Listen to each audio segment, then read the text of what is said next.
Welcome to the Light Renegades. My name is Anna Maria, and I'm here with another message from the PHC in this third episode of Beyond the Basics. Before we begin, we're going to do something a little bit different today. I was guided to grab one of my oracle decks. This is the Spirit Animal Oracle deck by Colette Baron Reed. So yeah, I thought we would just get started with a card. And for those who would like to go directly to the PHC message, I've put a link below that will transport you directly there. All right, let's see. Well, let's see what comes up. Scarab, Beetle Spirit, magic works through you. Oh! Elephant Spirit, learn from the past. And that's pretty relevant, to today's message. And we'll pull one more for good luck.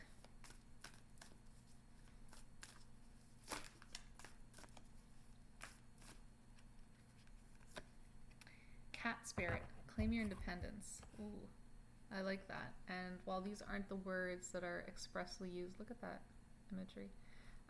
In today's message, I think much of it is helping us claim our independence from the situations that take over sometimes, the ones that we wish to gain control over and can't.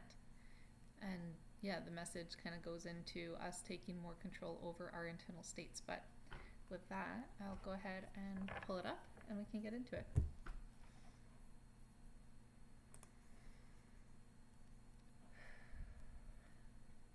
Greetings to each of you. We're the Pleiadian High Council, delighted as always to be here with another message to share. Today we'd like to start today's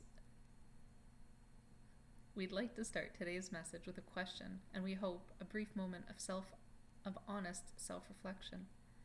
Life can throw its fair share of curveballs, but how do you typically react to them?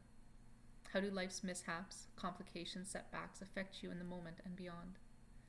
Things won't always go according to your plan. In fact, that's very often the case, is it not? That they do not? Being a divine being doesn't exclude anyone from the human experience of navigating these situations on Earth, or elsewhere for that matter. But it's how you perceive and treat unexpected events that determines how painful the experiences are felt, and how much pain they continue to be after the fact.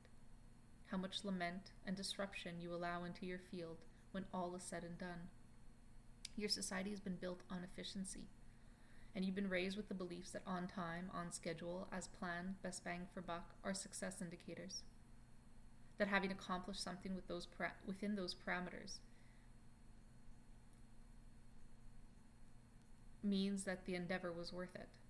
Conversely, anything outside these parameters might be seen as failure, or at the very least an opportunity for improvement, accompanied often by lingering feelings of failure.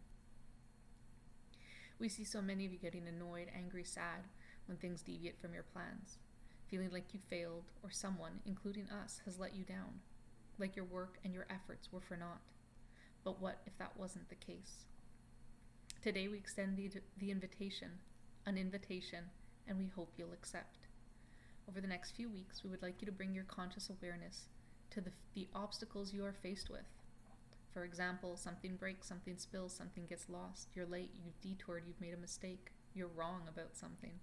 The next time you come up against anything that falls outside of the parameters of what you were expecting and or planning, outside of the parameters of what would be considered a good day, take a moment, once the nervous system is settled, and press pause.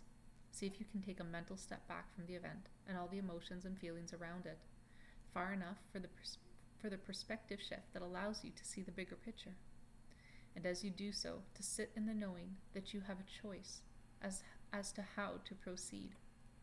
1, you can dig in your heels, sit and lament as you're working through the problem, or as you sit in it and deal with the aftermath, letting your proverbial feet drag so that every bump is felt tenfold.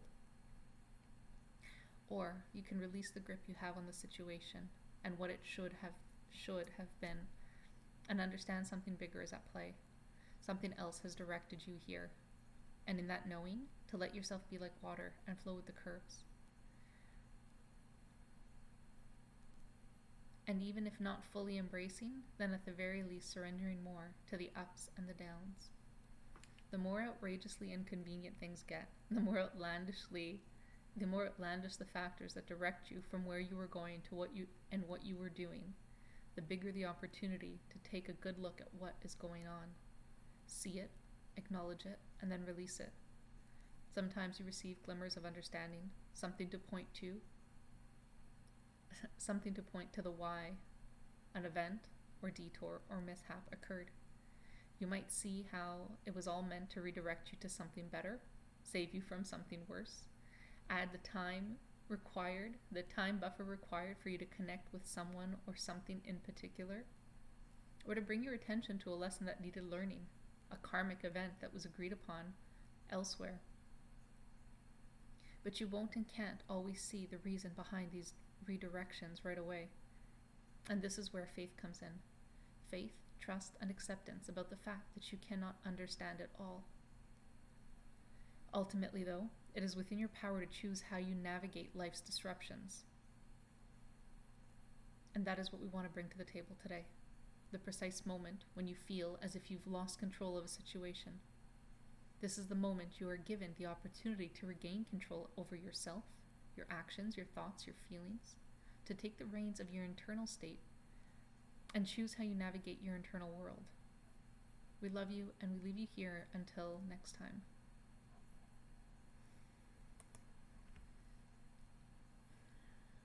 This message comes at a time where I personally have been in need of hearing these words. I've been navigating something for about a little over a month now that seems to have no answer, and I haven't necessarily been in the highest vibration with it all. I've really fallen into some old behavioral and belief patterns, and I think my takeaway is that I can't understand it all, and I need to let go a little bit. So that's what I've been doing. Just coming back to these cards now after a fresh reading of it. So Scarab Beetle, the magic works through you.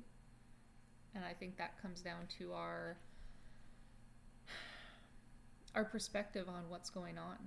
We can let it rattle our cages, or we can turn it into something special.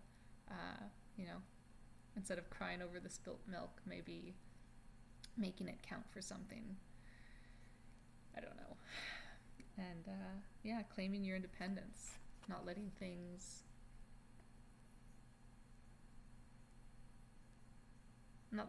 dictate how you feel. Taking back your power in these situations. There was a third one, wasn't there? Yeah, elephant spirit. Learn from the past. There you go. Learn from the past. Because a lot of these are opportunities for growth as well. Growth and resiliency and just experiential learning.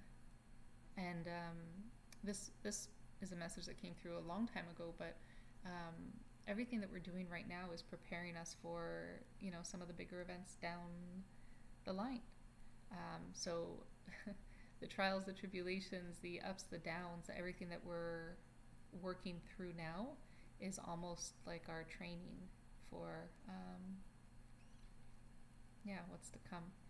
If we can claim our power, stand in our power, and be all right with the little stuff, presumably, we're going to build up to some of the bigger things coming. But I think I'll leave it there. There was one more note I wanted to mention. Nope. I didn't write it down. That's all right. I hope this message has found you all well, and that you found it when you needed it. I'm sending love to all of you. Until next time.